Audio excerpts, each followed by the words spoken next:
everybody, and welcome to today's Rhine Institute MScCCAFS Program COP26 Briefing by our students on the Master's Degree in Climate Change, Agriculture and Food Security at the National University of Ireland, Galway. So we've set up these briefings really to try and provide an opportunity for our students to gain an insight into the COP26 climate change negotiations process.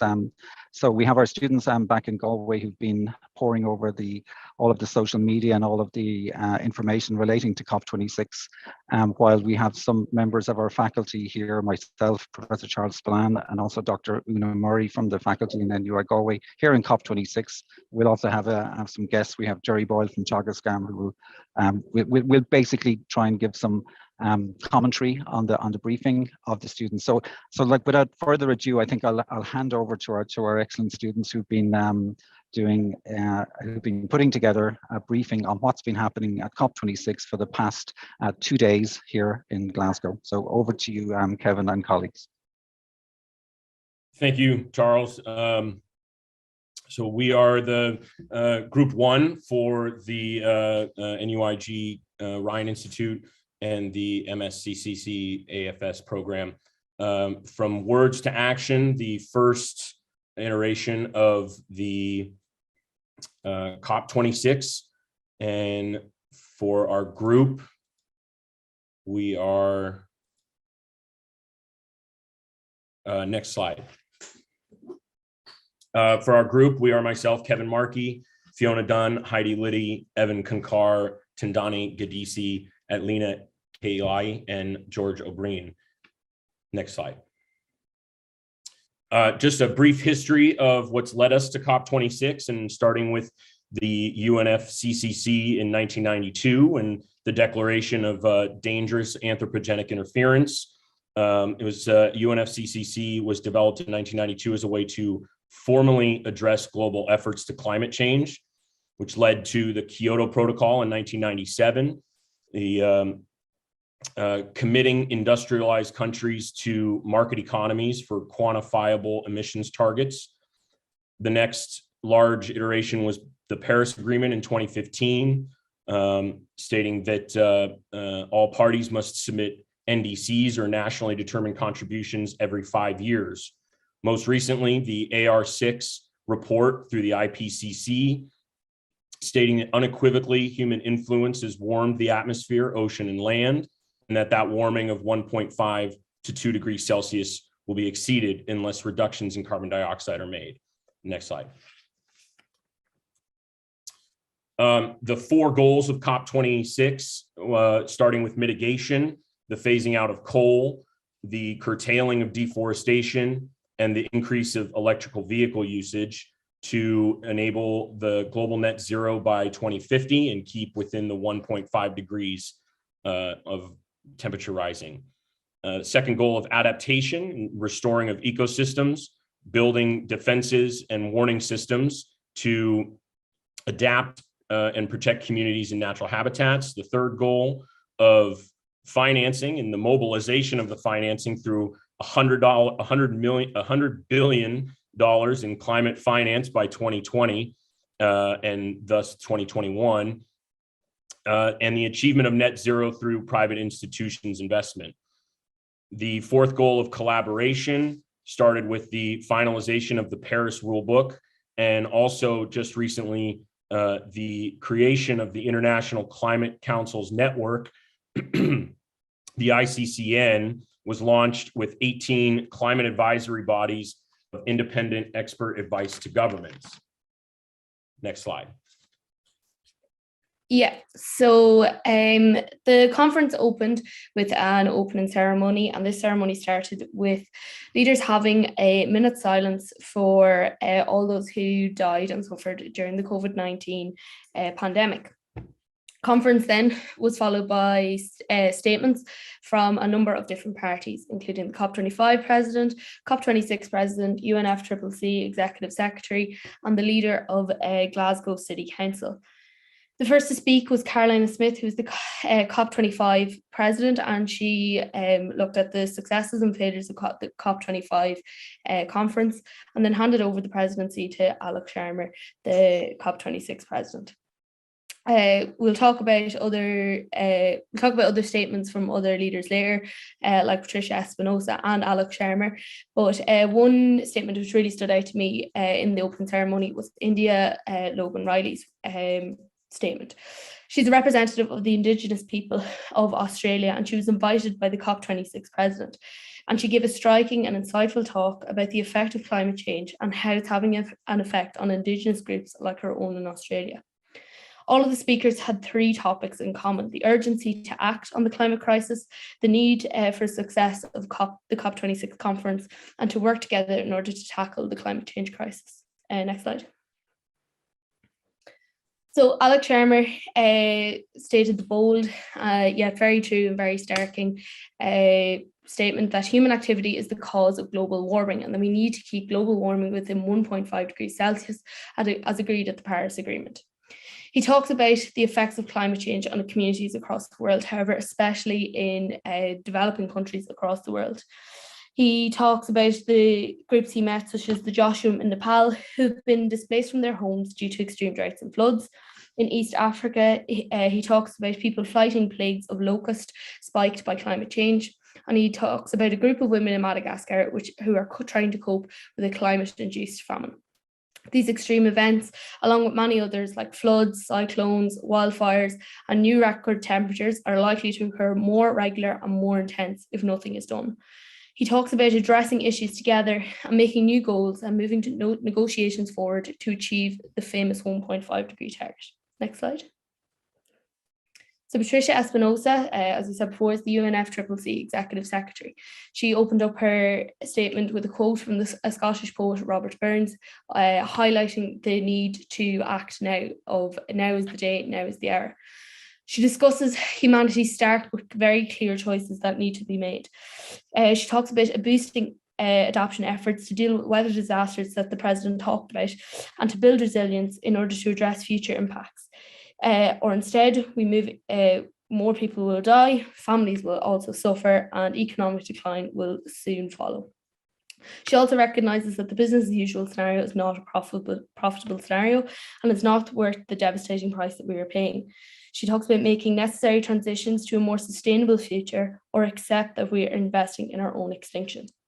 She calls on all countries, especially developed countries such as the G20 countries, who are responsible for 80% of all global emissions, to finalise their unfinished work of the Paris Agreement and to work together in order to defend against climate change. She asked developed countries to give to developing countries in the form of support and in the form of finance. And she wants all voices to be heard, and she wants us all to act upon our decisions made at COP26. As prominent and hopeful as these opening statements are, there are problems. Leaders say all voices need to be heard. However, there are some people missing from the negotiation table and the decision-making table. There are farmers missing, there are ordinary people missing. And the problem is that the decisions made at COP26 affect these people. They also make great promises about acting and about implementing methods in order to defend against climate change. However, we don't know what these are. None of these are actually explained within their statements. So this lies the problem. We then, during the opening ceremony, we wonder if it's going to end up like the Paris Agreement, where it's just going to be all talk and no action. The Global Leaders Summit had a lot of different global leaders speaking, and of them, one of the initial large mentions was through President Biden and his methane reduction plan, including existing oil wells, and announcing that the Department of Interior to regulate methane burning at existing drill sites and not just new ones. Also, the Department of Agriculture to establish climate smart standards for monitoring of greenhouse gases, financial incentives and public disclosure, reduce leaks and waste, and protecting of workers. The EPA goal of capturing 70% of methane from landfills as well.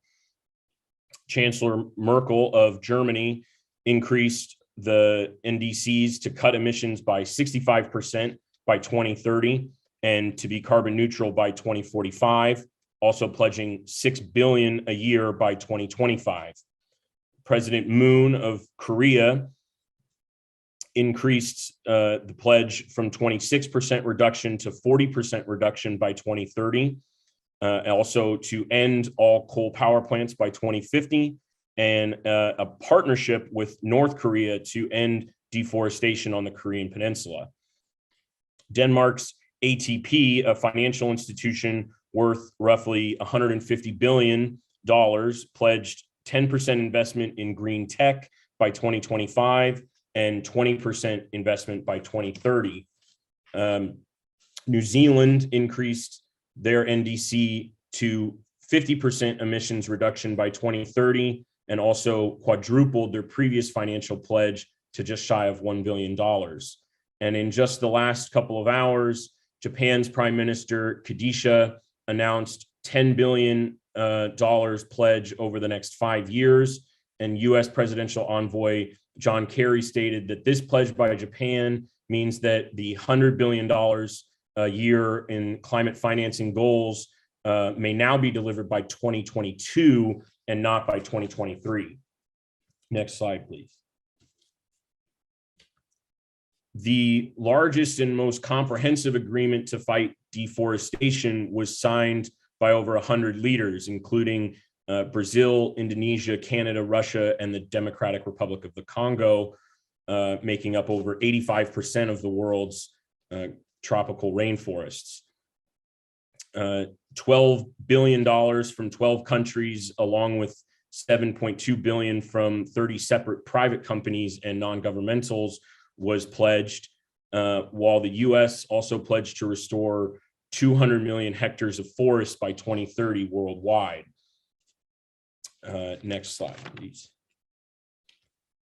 In the small island developing states, Prime Minister of Fiji, Frank Bainimarama, criticized developed nations and their connections to the fossil fuel industry, saying that clean coal, responsible natural gas, and ethical oil are figments of the selfish mind. While in the same day, Prime Minister Modi of India launched the IRIS, or Infrastructure for Resilient Island States initiative, which aims to work with SIDS to identify opportunities for partnerships and technical collaborations to strengthen infrastructure systems for resilient development in these countries. It does not go as far, however, to pledge funding for adaptations for countries that are at risk of being underwater should leaders fail to keep global temperature rise under 1.5 degrees. Next slide, please. India made several key pledges and made headlines with a pledge for net zero emissions by 2070. While some criticize the world's third largest emitter of greenhouse gases timeline, others give praise over the fact that they are pledging to a net zero by any year at all. They also pledged a reduction for 1 billion metric tons of carbon emissions between now and 2030. Also, the announcement from India of the One Sun, One World, One Grid initiative, which was launched alongside Green Grids of the UK. The steering group of this, to include France, the USA, African, Latin American, and Southeastern Asian representatives, aims to build an ecosystem of interconnected green grids to meet the energy needs of 140 countries. Next slide, please. We would be remiss to not mention the contributions being made in the last 2 days and even in just the last hour of the world's billionaires. Microsoft co-founder Bill Gates announced just in the last hour $315 million over the next 3 years to CGIAR to support smallholder farmers in the developing world.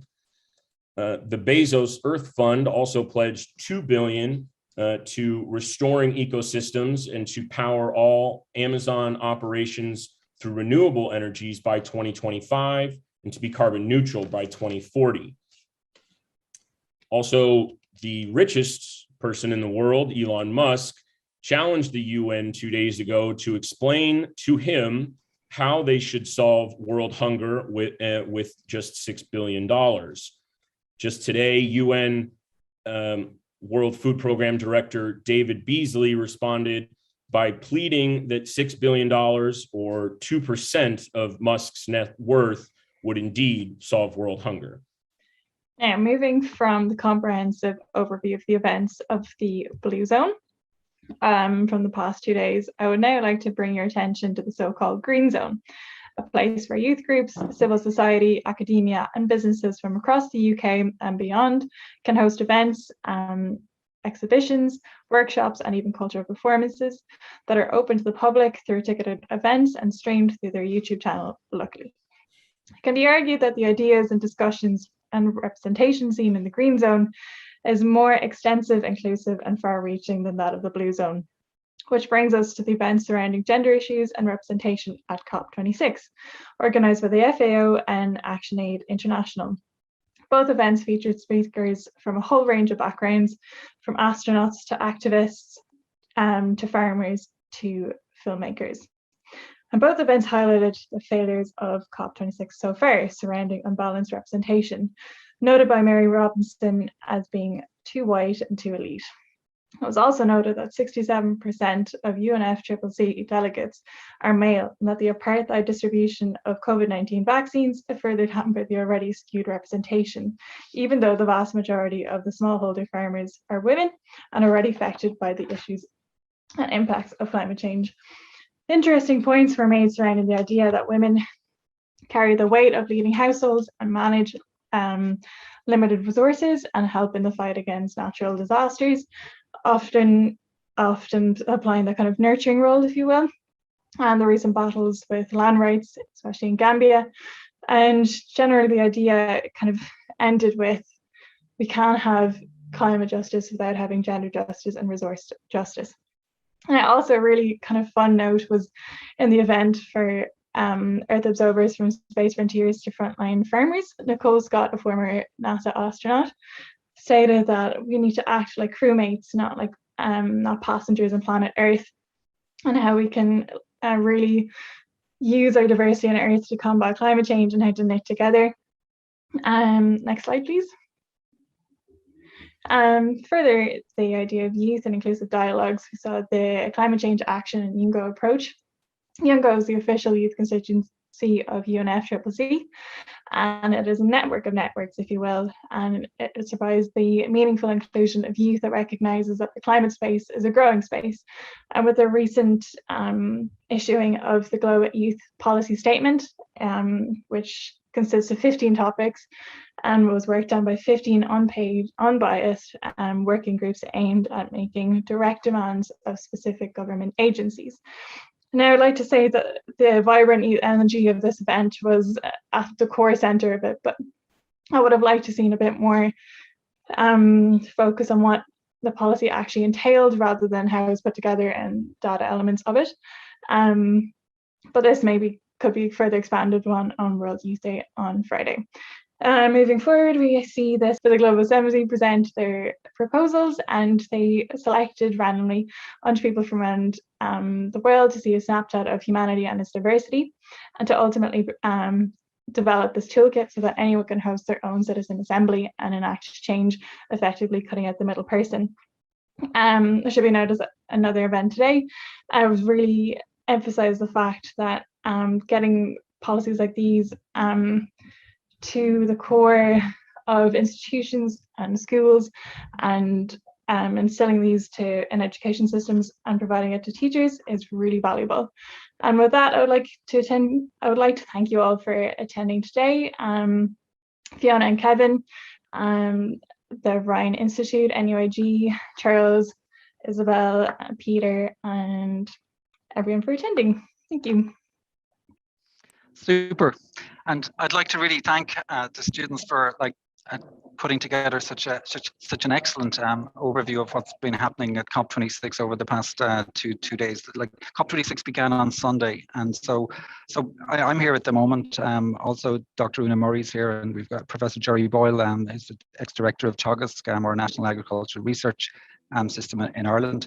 So what we could do is we can give a bit of reflections on your excellent President of your excellent briefing. And so I'll go first, and then I'll hand over to Una, and then over to Jerry, and we can come back to me to kind of wrap it up again. Yeah. So one of the things that strikes us about this event, I suppose, is that firstly, it's a very, very large event. Like I was looking at the participant list this morning, and there's like 35,000 people listed on the. It's like about 1,000 pages long in terms of the numbers of participants, and maybe about 25,000 people. So there's lots of queues here, and there's lots of people running around, whether they're kind of media people or whether they're world leaders or global or politicians or policy wonks or whatever. Yeah. And so in essence, we have a process, a policy making process where we've got the convergence of world leaders signaling their how seriously they take the climate change challenge.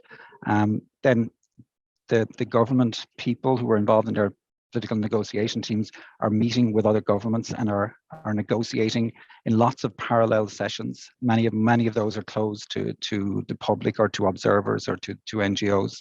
And so I guess the big ticket items that are happening here at the moment, like climate finance, the $100 billion per annum that was signaled to be on the table by 2020 has not been met. And Patricia Espinosa's opening statement for COP26, highlighted that the need may be trillions rather than billions. And so, keeping 1.5 degrees alive is also a major, I think, overshadowing aspect of the COP26, where we have all the NDCs, the pledges. They're essentially pledges, and it's really great that they're there.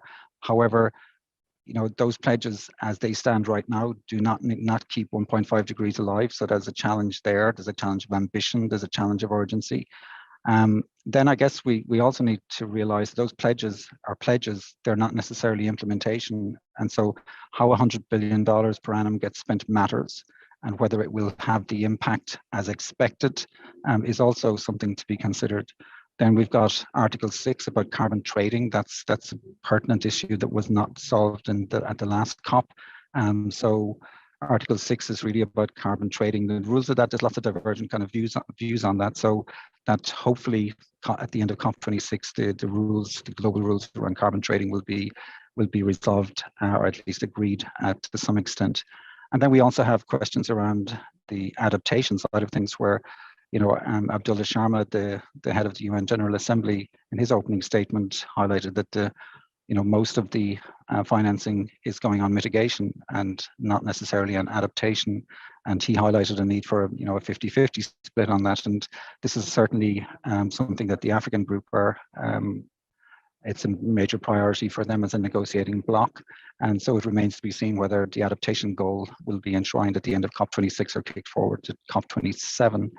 And then we have the broader kind of questions of inclusion and questions of climate justice, and climate justice really is at the heart of the $100 billion question, I guess, in terms of financing. So at that, they're just some sort of reflections from myself and things we should be looking out for over the coming days. We're going to have these briefings every Tuesday and Thursday from the students. This is the first of those, and we'll have another group giving a briefing again at 5 o'clock next Thursday. I'm going to hand over to Una next for any kind of reflections from here in COP26 in Glasgow, and then on to Jerry, and then back to myself again. So thank you. Hey, thank you, Charlie. Can you hear me there? Yeah. Thanks. That was and thanks very much for your presentation, Kevin and co. It was really, really good and really interesting to hear it from your perspective. So I won't repeat anything that Charlie said, but there's official negotiations, and then there's also all the activities that are going on in, I think it's called Area D or Green Area D, and I think you highlighted some of those, Heidi, very well. This is the second day that I've been here, and I'm trying to follow two areas. One of them is the gender inclusion, social inclusion area, and the other is the task force on displacement, which I haven't really followed yet, but information on migration as adaptation, the social impacts of climate change, and those kind of areas.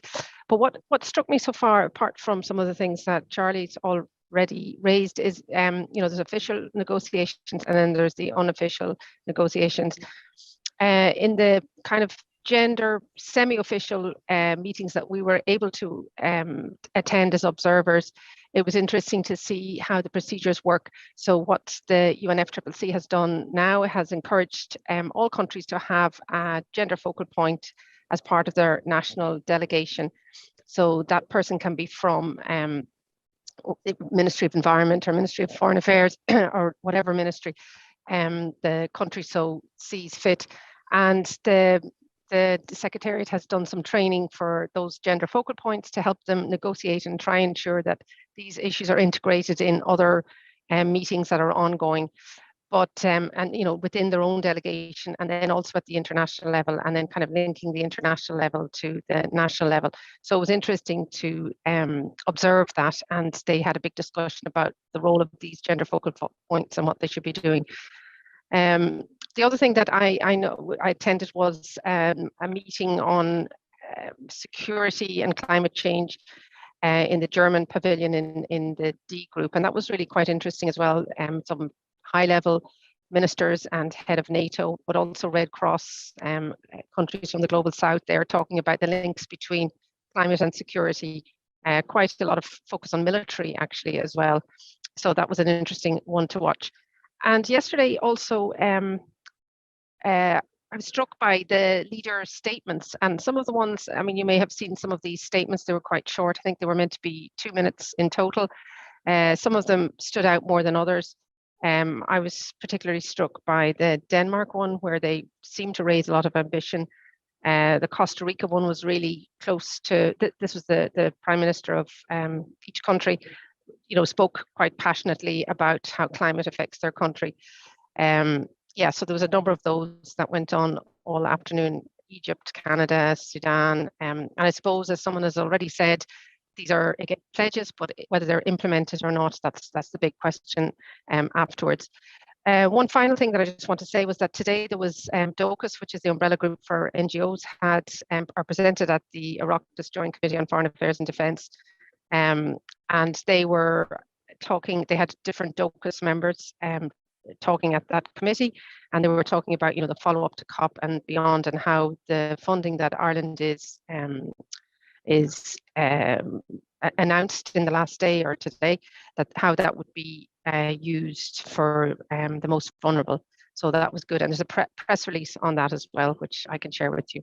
Over to Jerry. Thank you. Hi everyone, and I'm delighted to be asked at very short notice by Charlie and Lyn to speak to this group. I came to COP having worked as Director of COGAS for the last 14 years. I was also for 6 years an ex officio member of the Climate Change Council.